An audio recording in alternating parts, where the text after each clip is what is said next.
Hey guys, welcome to Monday night. Sorry for the delay. I literally just got back from Atlanta about 5 minutes ago. So, yeah, I had to get everything set up. My phone wasn't charging, and that's that. So I'm just gonna wait for Shakti to hop on. I'm gonna grab my headphones, and then we will get started on our topics tonight. My headphones are stuck in my purse.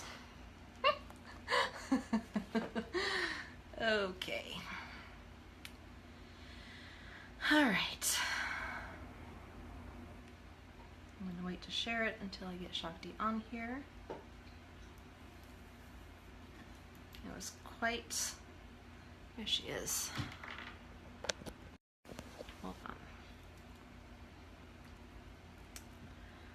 It was quite the adventure getting set up tonight.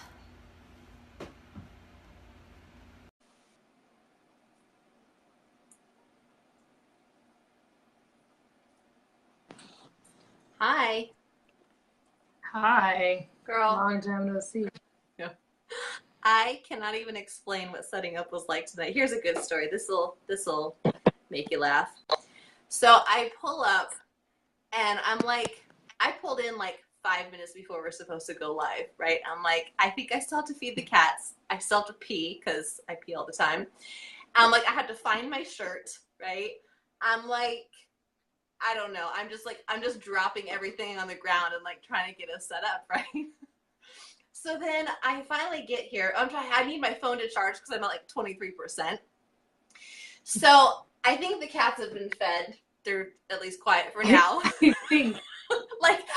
They still. I'm sure if they're eating or not. They still had food in their bowl, so I don't know if they got fed or if it's still from this morning. Either way, they have food to eat, right? So I'm like, they'll be fine.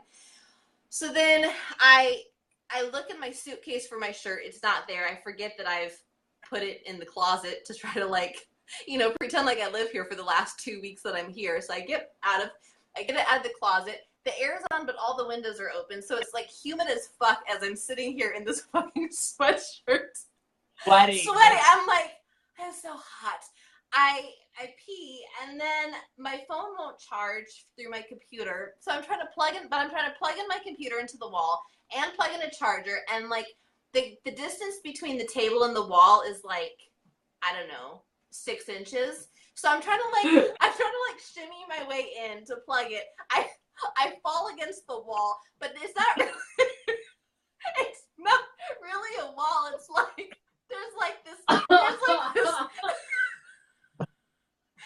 thing against the wall. I don't know. And there's like fragile things, right? There's like knickknacks, and I'm like, I'm gonna break shit as I'm falling against the wall. And I'm like just so fucking hot and sweaty right now. Listen, do what you need to do. For real. Like, if you need to get naked on camera, fine. It's really fun. I don't know. I'm like, whatever. At this point, you guys know that this is just life. So this is us. Ugh. We're gonna have our own version of This Is Us. It's a little bit different than the show. It takes hot mess to a whole new level when you're like literally sitting and sweating.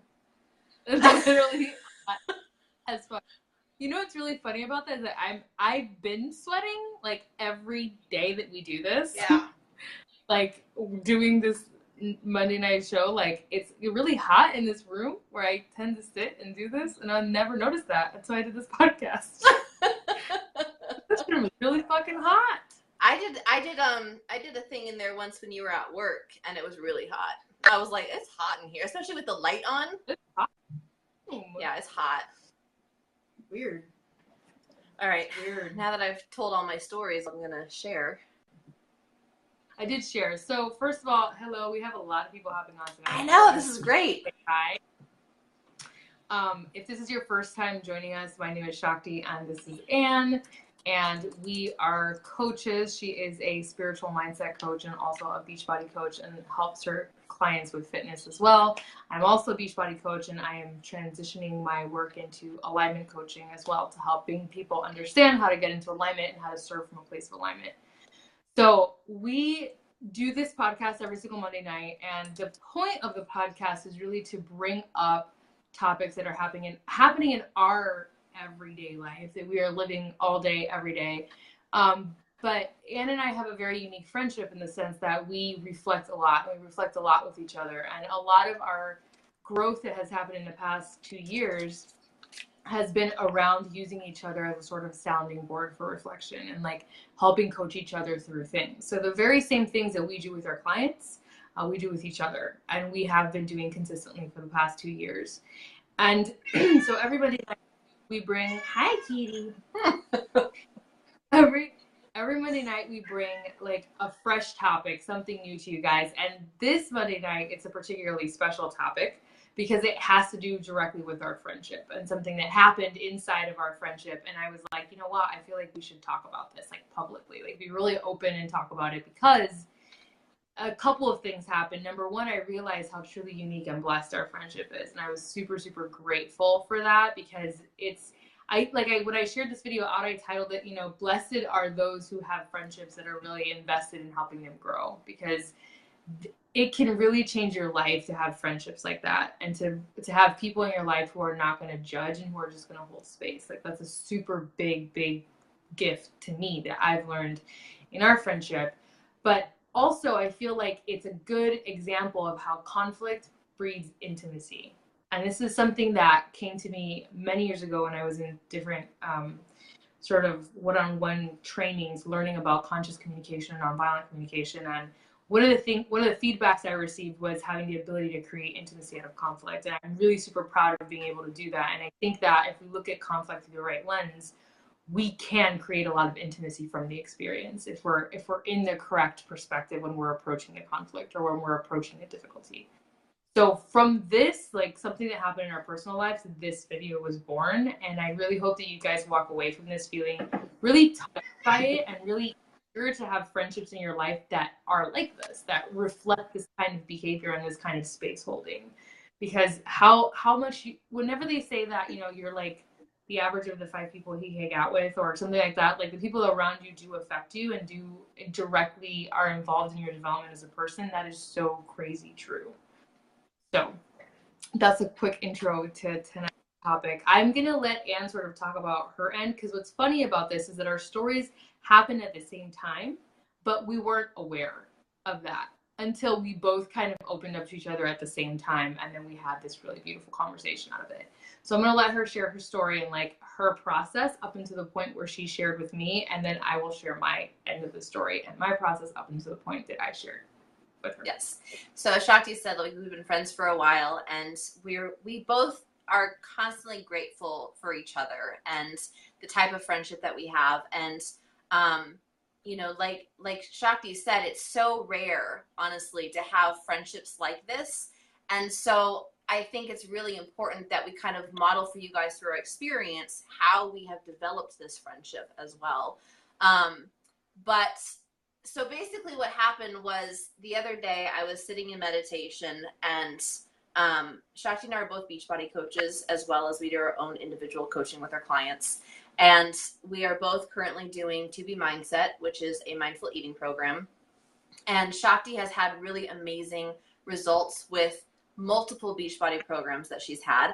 I've had results with Beachbody programs. However, I have had a lot of stories around my health. We both had stories around our health, but I have held on to some stories around my health. And so I was sitting in meditation, just kind of reflecting on the fact that I've kind of had this consistent 1 to 3 pound gain and loss. It's just like, been here. And I was meditating on, what foods do I need to be removing from my diet? What foods can I keep in my diet? And through that, I started to experience a lot of resistance and a lot of resentment towards Shakti, because I'm like, I see her eating ice cream and gluten-free pancakes, and she's doing all the things that I'm doing, right, as far as working out and nourishing her body and all of that. And I started to experience a lot of resistance around, why is she able to eat this way and see results and I'm not? And so as I was sitting there feeling into my body and really allowing myself to feel uncomfortable in my own skin, which is not an easy thing to do. A lot of times we want to shove down those feelings. We want to pretend they're not there. And, but I allowed myself, because I knew that if I really allowed myself to feel into the discomfort of what it really feels like to be uncomfortable in my own skin and really just sit with that feeling, then it would be a turning point for me in my own health journey. I've lost 30 pounds with Beachbody programs, and I've gained 30 pounds again. And so now I'm in that space where, ego is very active, right? Telling me like, you gained it for a reason, like you're never going to be able to lose it again, like your body's changing, blah, blah, blah. And so I've been having to kind of work through that. And this is not the first time either where I've experienced resistance and jealousy and envy around Shakti's story. It's happened also with business success and abundance. And from my perspective, when I shift into victim mentality, I've had the story that it's just easier for Shakti, right? And part of it, I think, is that she's been, even though we've been friends for so long, she's also been a mentor of mine for a very long time. And so even though I no longer put her on a pedestal, I had her on a pedestal for a really long time. And so I had to really be honest with myself about that. And so as I was sitting in just this all around discomfort, realizing that if I continued to resist everything that was coming up for me, then I was going to stay stuck where I was, right? When we resist something, we remain stuck. And I was like, you know what? It's going to be really healing for me if I'm just honest with her about how I'm feeling. Because I know she's like one of the few friends that I have, maybe one of like 2 or 3 friends, where I can reach out to her and say, I'm experiencing this resistance, I'm experiencing these feelings, and I can be really open and vulnerable. And I can let it out so that I'm able to heal. And I know that she's going to hold a safe space. And I know that she's not going to take it personally, which is so rare in friendships, right? When you say, I'm really jealous of you right now, and I'm really feeling resentment towards you, that someone's like, that's cool, I'm just going to hold this beautiful space for you. Like, that's not common. And so, it was so incredibly healing, because I typed this long message to her, and I was like crying, and I was honest with her. I was like, I'm crying and releasing right now. But I felt really called to share this with you, because I don't want to feel this. I don't even remember what I worded it, as I worded it anymore, but yeah. It was just it was something that I needed to be able to move forward in my own journey. And I knew that if I didn't share it with her, then there was always going to be a little bit of friction between the two of us, because I was going to be holding on to that resentment and that energy.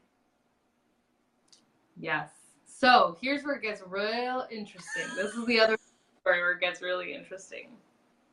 By the way, this is not the first time this has happened in our friendship. This is like an example of something that just happened. So we're talking about it. But part of our friendship, we've triggered each other a lot. That's been a big part of our friendship. And I consider that to be a massive blessing, because the fact that we get to do that for each other, I think, is really, really powerful. And we always tell each other too, like, that triggered me, or this triggered me, or that. Like, we're really upfront with each other. And to me, it is so important that when people share something like that with me, I don't just immediately close off and go into defensive mode.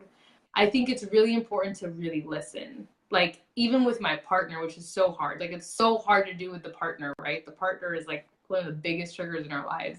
But I'm actively working day to day to just like listen. Just to listen when someone says something like that. And to understand that they're saying that because they're hurting. Like, they have something that they're holding on to, and they need space, help for them. Even if it makes my ego uncomfortable to hear. Because the only part of you that gets triggered when someone shares something like that is the ego. Your soul is like, oh my God, come to me. Let me hold you. Like, that is what the soul says. The soul says, I see your divinity. I see that you're struggling to recognize your own divinity. Let me hold the space where I see you as divine so that you can feel that again. That's soul talk. That's like friendship from the soul. Okay. The ego is the one that gets tripped up and gets defensive and gets like angry or gets bothered by this kind of stuff, right? So one of my goals in our friendship is to always be like a soul friend, to really come from the soul when I'm hearing this or experiencing this. A few days prior to her sending me that message, so basically this was happening at the same time. We just were unaware that our processes were happening at the same time. I started feeling a very similar emotion, and it was around Anne's clarity. She has gotten a lot of clarity in a very short period of time around how she wants to serve, and getting very specific with her message and her audience and how she's wanting to serve.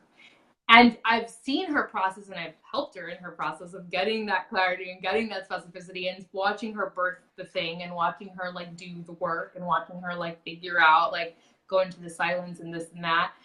And I have been navigating this place of like feeling the desire to give birth to something and then like stepping down, like feeling the desire and then stepping down and doing like this over and over again, right? And where it shows up for me is I self-sabotage, and like food is a big place where I do that. I will overstep boundaries when it comes to my food to like weigh my energy down so I feel heavier. Like, and this is stuff that we do subconsciously. We don't even recognize that we're doing it. But I've caught myself enough and I've paid attention enough to see when I'm doing that. And I started doing that a lot around this time when I was having this like uncomfortable feeling of being like, how come I don't have that level of clarity, and how come I can't give myself that level of clarity, and how come I am not allowing myself to give birth to this thing that wants to be birthed, and I don't even know what it is, but I want to do it. And how come I'm not allowing myself to sit in silence as much as I really need to be doing, because I don't want to listen, and I don't, I had all this resistance. And so where the envy was coming from was in the fact that she wasn't resisting and I was resisting. And so I didn't want to resist, right? So that's where that feeling was coming from. And I talked to my husband about it, and I was very open with him. And I was like, look, my ego's tripping up. And I recognized this is an egoic thing. Like, this is ego getting in the story. This is not soul friendship. This is a really egoic thing. And so what is it mirroring to me? And I said to my husband, I'm like, I'm not going to bring this up because I don't want to speak for my ego. My ego has no room in this relationship and no place to say a damn thing, right? Like, unless I can speak from a loving place, like, I'm not going to say anything, because that's just not, to me, that's not how I want to speak, especially not to a friend, someone that's really dear to me. So I just held off. And then one morning I woke up at 3:00 in the morning. I couldn't sleep. And the moment I woke up, all of those thoughts were rattling in my head. The worry, the concern, the envy, the this, the that, like the catastrophe scenarios for myself. And I got up and I went downstairs in the dark and I sat in the silence and I was like, what? Like, that's what, I literally just sat there and I was like, what? Like, what? Just close your eyes and shut up and be quiet, And as I sat there, like, all of this clarity started to drop in, and I started to really see what was going on and why I was feeling that and what was happening and what I wanted to receive. And as that started to come in, I started to watch myself get more and more grounded and less agitated, and my energy really, really shifted around that.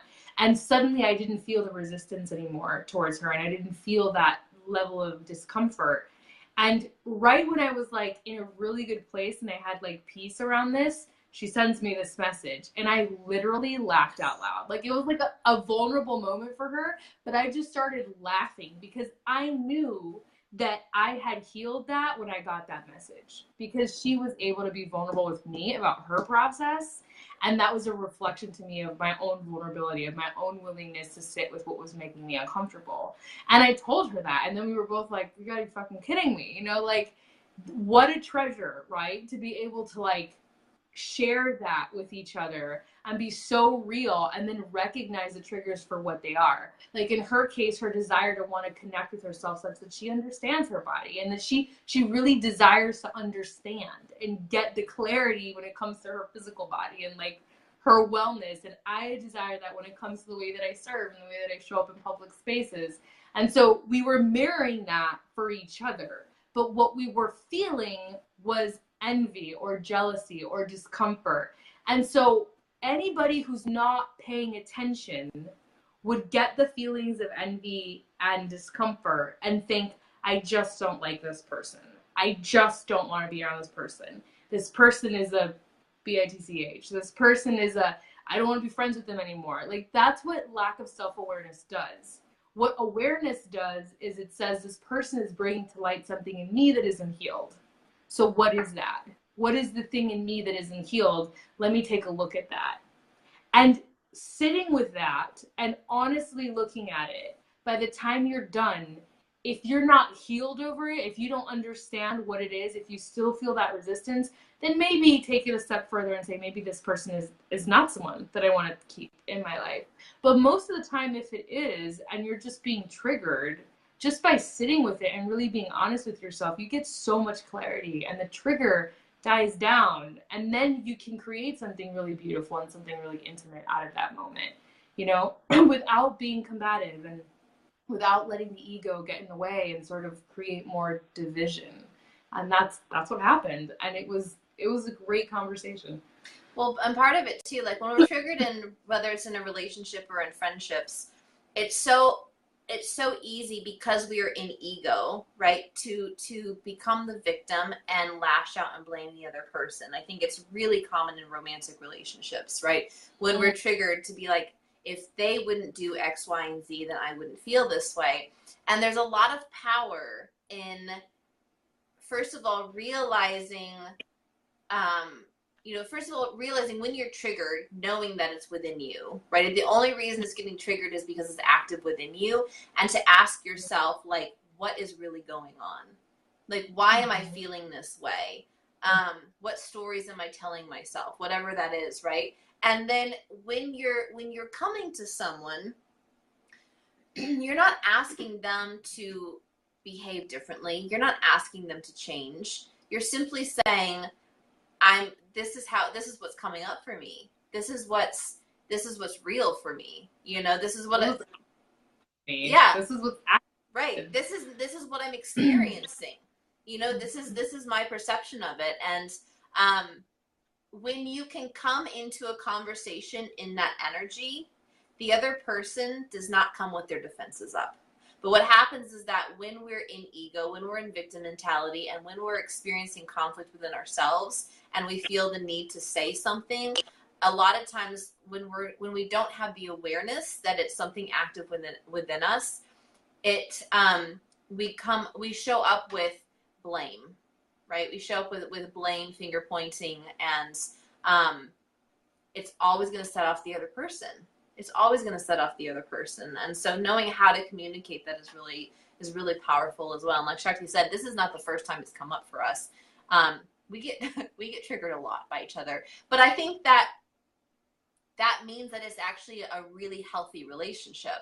You know, there are going to be relationships where you're triggered all the time and you're realizing that it's just not a healthy relationship. But like she said, if when you sit down and ask yourself, like, is this person of value to me? Is this someone who, I see value in our relationship, and someone who I want to continue to learn and grow from?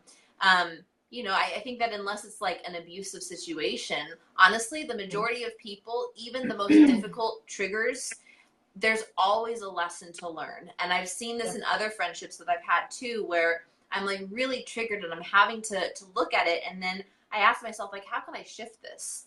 How can I shift this energy? And I thank them for being who they are, right? Because I know that by them being who they are, it's forcing me to grow, right? I take on that challenge. It's forcing me to grow. And there's no way that I would be where I am today if it weren't for this friendship that I have. And Shakti's been triggering me from day one. Like, 9 years ago, day one. And like 9 years ago, I wasn't as aware. So I was like, I don't think I like this bitch. Like, I was like, I don't know that I like her. And then we had a really vulnerable experience. And so, and that like changed our relationship and our friendship immediately. Yeah. The vulnerable dynamics in our relationship have always been really strong. Like, anytime we've had a really vulnerable dynamic, it's been like intense. It hasn't been like gradual, it's been intense. Right. But I also feel like just that recognition. I think like wisdom is really, and this is so key to any relationship. Like wisdom is just a discernment to know when you're about to speak, when you're about to share your truth, right? Because there's levels to wisdom and there's levels to becoming authentic. And the very first step is like feeling your feelings and knowing what you're feeling, having the words to say, I feel envy, I feel, aggression, I feel anger, I feel. That's like step one. Like that's where you really begin to understand that you're having a feeling. And then the next step is like learning how to like talk about your feelings. Like I am angry, telling someone I'm experiencing anger, whatever. And then a lot of us just kind of stay there. We just stay at that level of awareness, and we're like, well, my partner can't get mad at me because I'm telling him that he is making me mad because underwear goes in a basket, not on the floor or on the stairs. Like, so you need to know that I'm mad. And we think that because we're sharing our truth, they should just be like, oh, okay, thank you for sharing your truth.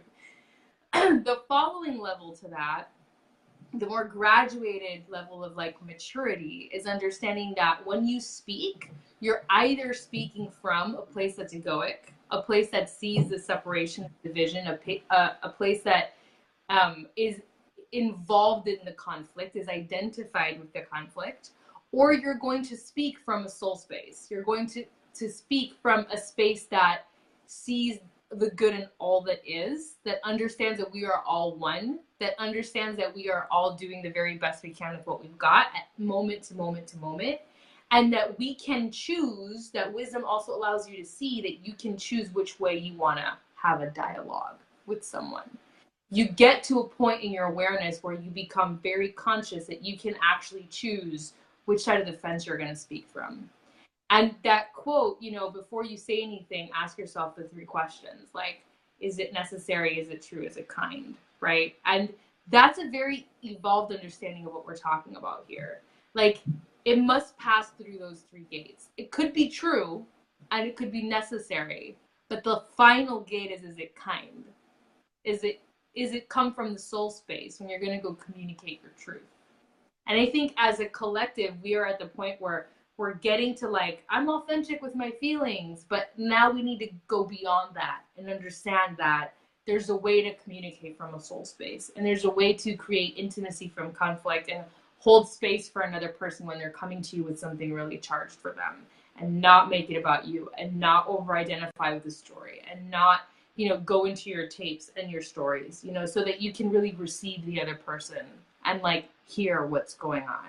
Because when you come up with the defenses, you're not listening. You can't listen. All that you're hearing is your stories. And your whole energy is like this. And you're probably standing like this. And everything's crossed. And there's this like, I'm not available to you energy.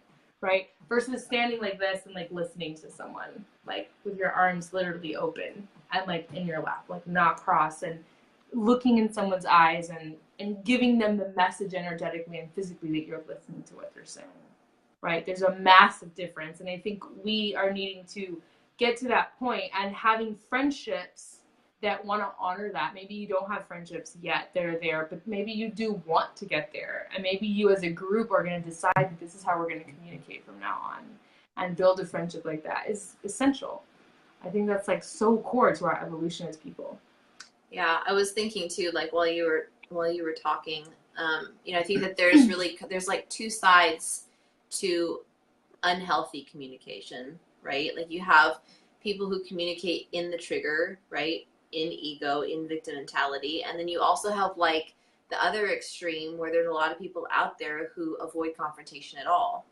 And altogether. And when you avoid confrontation altogether, thinking, oh, it doesn't matter, I'll just deal with it on my own. There are ways to, like Shakti's, in her example, she didn't feel the need after she kind of worked through it to bring it up to me, right? But that's not avoiding confrontation. She didn't shove down her feelings. She didn't resist it. She worked through it, and then she made the decision that anything she was going to say would have come from ego and it was unnecessary, right? In my case, I had just meditated for an hour. So even though I was still semi in the trigger, I wasn't coming from ego. I was very aware of my trigger, but I was very centered and grounded when I came to her because I had just come out of my meditation. But there are friendships out there where everyone just pretends that everything's okay all the time. And the danger to that is that you never get to know your friend. Other, Like you never I have friends who that's kind of been the dynamic of the friendship, and I'm like, I don't actually know anything about them. Right? And so now, like, you know, and I've always been a very deep person. I really enjoy like one-on-one conversations. I really enjoy in-depth conversation. And so I gravitate more towards the friends where I can have those types of conversations and where I know that like we can be really open and vulnerable and authentic, because when you allow yourself to be really open and vulnerable and authentic, you take your relationship to a completely different depth. Like a completely different depth. Yeah. And you also get to know yourself in a way that it's almost like you finally meet yourself. You know, it's because I have some of these amazing friendships where it's like I'm constantly meeting myself over and over and over again. And I would say that probably for both of us, when it comes to our ability to hold space for our clients, we're able to do that because we have friendships where we do it for each other and we have it done for us. And actually, I had someone ask me last week, they're like, Anne, how can you, and Shakti and I've talked about this on previous podcasts as well, but, you know, how can you show up in that energy for your clients all the time? Like, how do you take care of yourself? And I said, I have an amazing support system. You know, I have an amazing support system, and I'm able to be the coach that I want to be because I have incorporated a support system like Shakti and other friends, you know, similar to Shakti, who hold that space for me. You know, if I didn't have these friendships, I wouldn't be able to be the coach that I am, or I'd be hiring a lot of different coaches to do that for me. You know, you have to have that support system. 100%. And when you were talking about, you know, deepening the level of intimacy, like, you don't ever get to know how much you love your friends. Like, you don't know how much you deeply love your friends. Like, some of my closest friends, which all happen to be coaches on our team, and I feel so blessed that they are, we've lived through some serious shit together. We've come face to face with some really difficult situations and walked it together and held space for each other together. And because of that, the amount of love that I have for those human beings is like immeasurable. It's really immeasurable because they've also shown me how much like I am loved. You know, not just as like I love them, but they've demonstrated that love right back to me. They've reflected that right back to me, and that has been so fulfilling. But also in my marriage. So every single time I've had a conflict with my husband where we take the time to actually come together and talk about it and be like real and honest, especially around really awkward things like sex that no one wants to talk about, because people just get into relationships and they're like, oh, sex is just supposed to work out and we're supposed to go through life and have kids and nothing's going to change, everything's going to be wonderful, or we're just going to avoid talking about the fact that we don't want to have sex or this is happening or whatever. Like, that's a really charged topic in an intimate relationship to talk about. And every time that we've brought it to the table and addressed it with that level of openness, there's this deepening that happens in our relationship. And I swear to God, it's like our sex gets better. Everything gets better. Literally everything gets better because we're seeing each other, like really seeing each other and really loving each other and seeing each other, even when it's hard. It changes the dynamic of the relationship dramatically. And this is why you have long-term friendships that are so deep and long-term marriages that are so deep. And when you don't understand how that's possible, we're telling you why. It's possible when you use conflict as an avenue for intimacy, instead of using avoidance of conflict or conflict for the sake of being conflict and staying in the egoic, pugnacious energy of wanting to fight and wanting to be right and wanting to one-up each other or whatever. Right? Like, it's massively different what happens when you allow conflict to transcend into intimacy. It's like magic. Yeah. So magical. Yeah, and even like I'm thinking like even conflict. I mean, obviously we were talking about conflict, but even conflict aside, like, so being able to work through that conflict deepens the intimacy, right? Deepens the depth of the relationship is totally different. And I was reflecting on my drive home because I was just with Shakti for a night and a day. And I was reflecting on just like how much my life has changed in the last 6 months. I mean, obviously it's changed dramatically over the last couple of years, but in the last 6 months, I would say that I've gone through some of like, well, even the last 8 months, right? I've gone through some of like the darkest times in a really long time. Really long time. And I thought 2 years ago that was dark. It was really dark within the last 8 months. And so I was just kind of reflecting on like, how did I get through that? Like, how did I really get through that? And a lot of the majority of it was around finances. As I've shared very openly, you know, I wasn't able to buy groceries for a while, and I held a lot of shame around that. And then I have someone reflecting to me all the time, right? Like this success.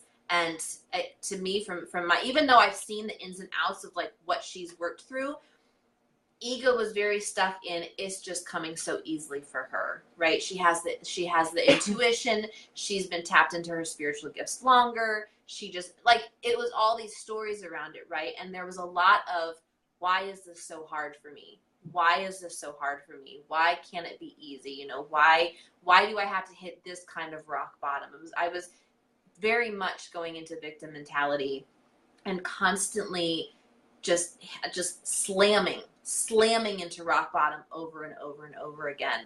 And there were parts that I didn't open up to Shakti or really anyone in the moments that I was going through it, only for the simple fact that I know the power of not giving energy where you don't want something to grow, right? And I was very honest with her in the fact that I said, there are things I'm going through right now. I don't want to talk about it because I don't want to give energy to it. And she totally understood that. And I said, at some point I'll open up about it. But because we have consistently come together and had really open and vulnerable conversations, and our relationship has grown in that way, money is an area where a lot of people don't want to be really open and vulnerable about what's deeply going on in their finances, right?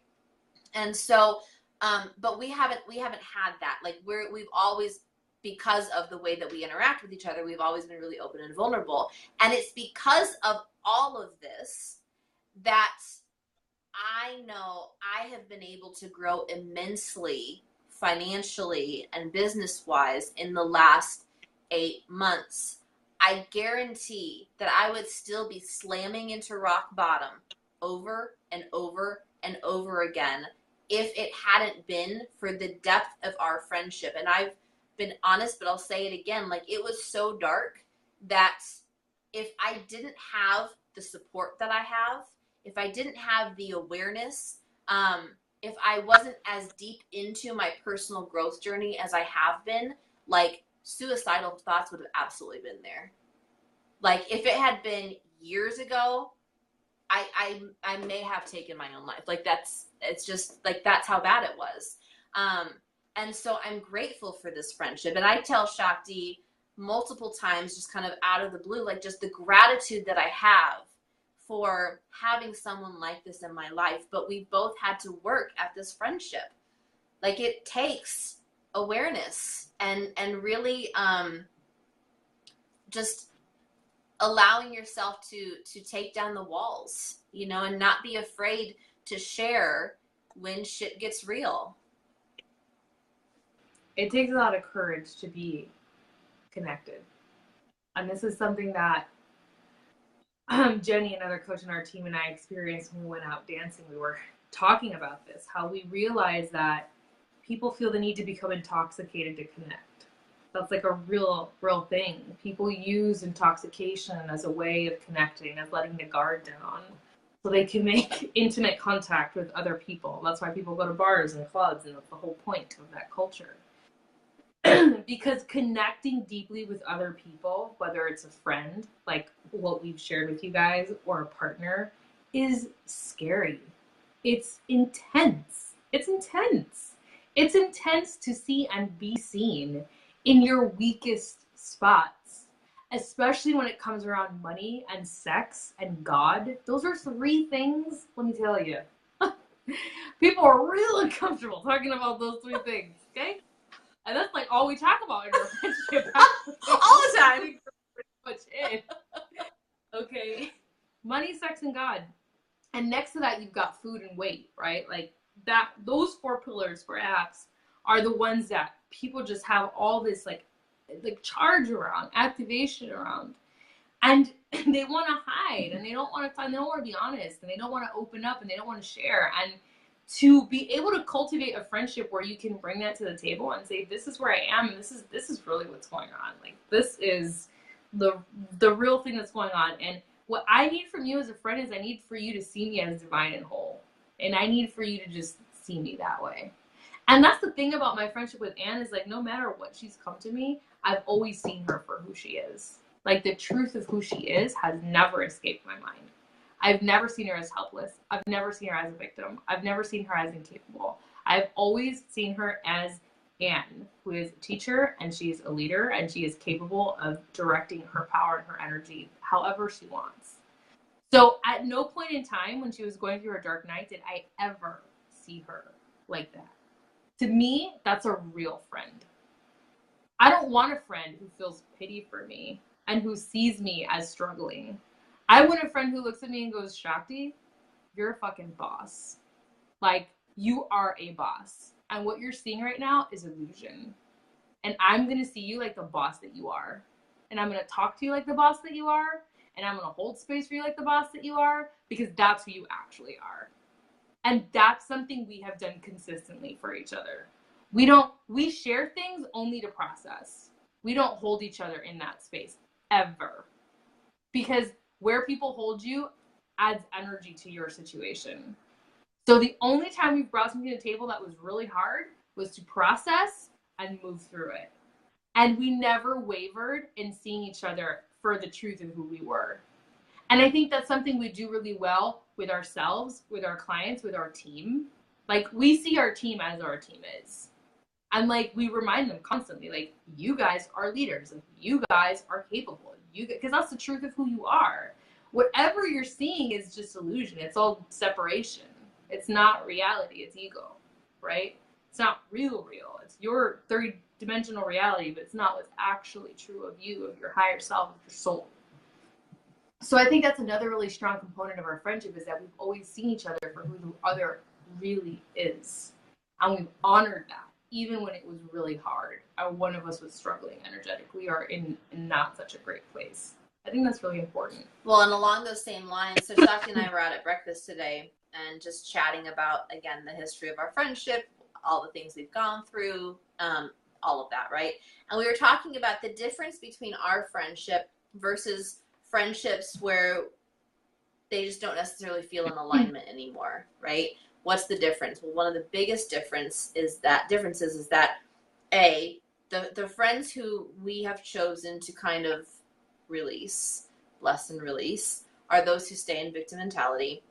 But another thing that is so common in friendships is enabling others, right? Which is kind of what Shakti was talking about, in the fact that, like, we never add energy to whatever is going on for each other, right? Yeah. And that's what enabling does.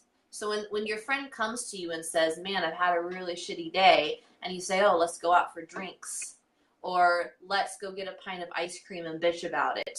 That's that's not being supportive.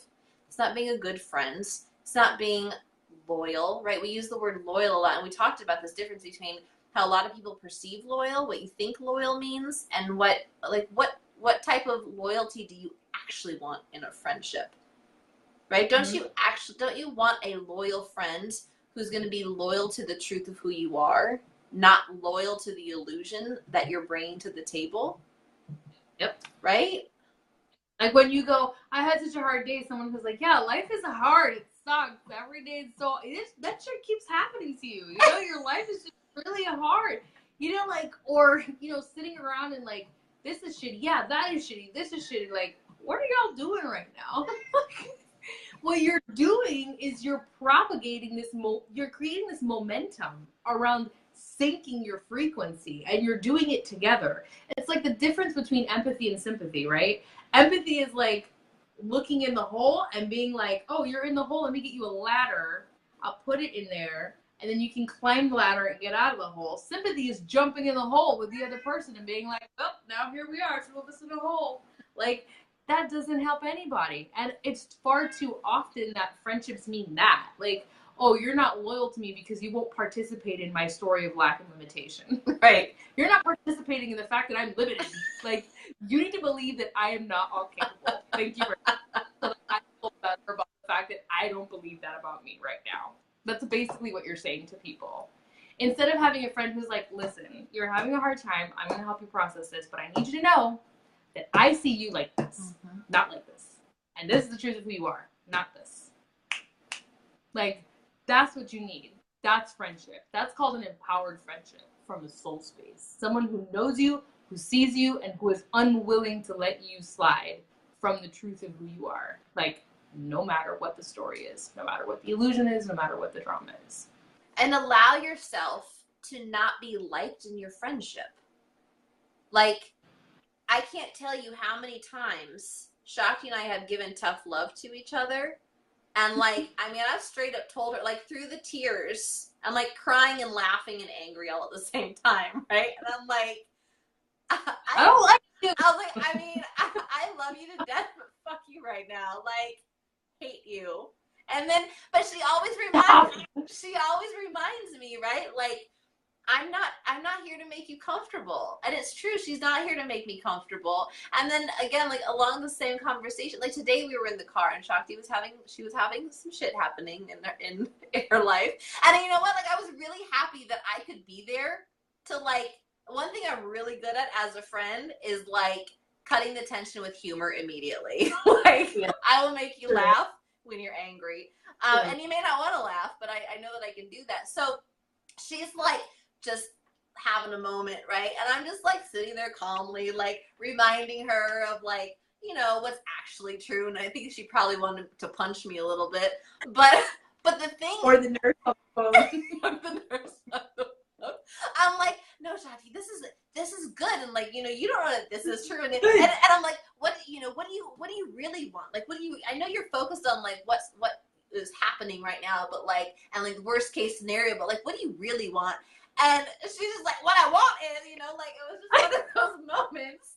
And I was like, this bitch is gonna get us into an accident. Shakti, don't get into an accident right now with my seatbelt undone. Like, that's the kind of day that it was. But the thing is, like, along the lines of what we were talking about, if she's having a shitty day and she's like triggered by the nurse on the phone, and it would have made things a million times worse if I'd been like, you are so right, this bitch, let me, you know, like, and then also going into worst case scenario, like, you're right, Santi's probably gonna be paralyzed, you know what I mean? Like, if I had done that, I would have been, let's go home and eat 2 pints of ice cream. You know, let's order pizza, eat some cinnamon rolls, stop by the bakery on the way home. Like, these are all things that ego was like, you can totally take advantage of the fact that Shakti's pissed and just do some emotional eating, and that'd be fabulous. But I was like, that's not the kind of friend I want to be. Like, that's not empowering her. That's not being loyal. So, you know, I held that space and we went home and cooked vegetables. A weird ass meal that turned out bomb. Good. But it was more like, how can I help her? How can I help her in this moment? How can I help bring her out? You know, like, how can I make her life a little bit easier in the healthiest way possible? How can I remind her that, like, she's always okay and that everything's always working out for her and that everything is in alignment all the time? Like, that's how can we do that for our friends? And start asking yourself that question, like, you know, with your partner or with a good friend of yours or maybe with your parent or your family, like, how can you hold space for them such that you remind them of the truth of who they are? The next time they come to you with something really challenging, how can you remind them in a loving way of the truth of who they are while holding space for them? It's not about denying a person's experience. It's about being able to be compassionate and have empathy while knowing the truth of who they are, while knowing and holding the space that everything is as it's supposed to be. That everything has a timeline and a story and a trajectory, and that we are doing the best we can with what we've got. And that's true of all of us all the time. And how can we add energy to that versus the problem, the division, the illusion, the separation, etc.? I think that's the definition of being a good friend, honestly. Yeah.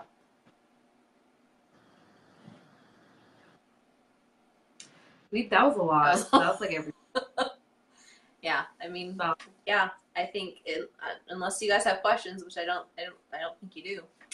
But, you know, and if you don't have friends like this, start setting the intention that you want friends like this, right?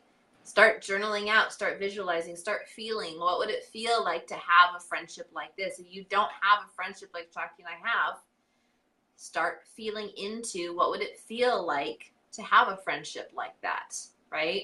Or if you have friends who you feel like could have this type of potential, tag them. Share this video with them, you know, and have that open conversation of, this is a friendship I'd really like to have. Are you interested in developing this friendship with me? And I would bet that more often than not, you're going to find people who actually do want to have that depth. They just don't know how to do it.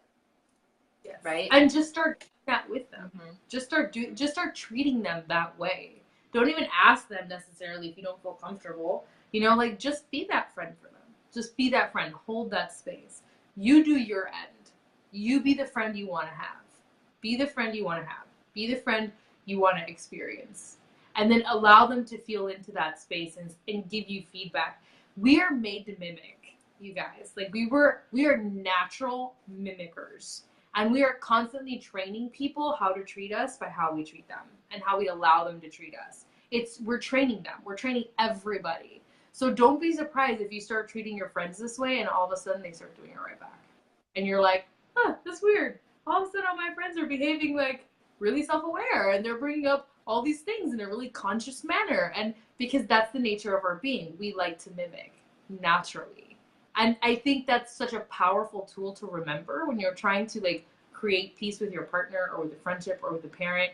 How you treat them, how the energy you bring to them, they will honor back. And those that don't are not the ones you keep. That's just the natural, like, selection process. Yeah. Like, the ones who don't will automatically just kind of, you'll just kind of stop hearing from them. And you'll be like, oh, interesting. We don't really chat anymore. Yes.